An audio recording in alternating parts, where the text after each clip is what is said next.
Welcome back to the channel. In this video, I'm going to create a quick in-depth comparison review about these two mobile banking platform, which is Bank of America and Capital One. So let's dive into it. So talking about Bank of America, it stands out with its nationwide branches and strong customer service and rewards through the preferred reward programs. It's great for people who want both online and in-person banking, along with extra pick for maintaining high balance.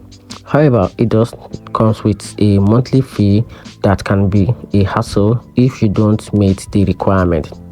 I'm talking about the Capital One banking. Capital One, on the other hand, keeps things simple with no monthly fee, no minimum balance, and a strong digital bank features. It's perfect for those people who prefer online and mobile banking.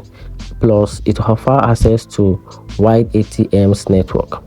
The main downside is its limited branch presence, and which might be a drawback if you value face-to-face service, and that's it.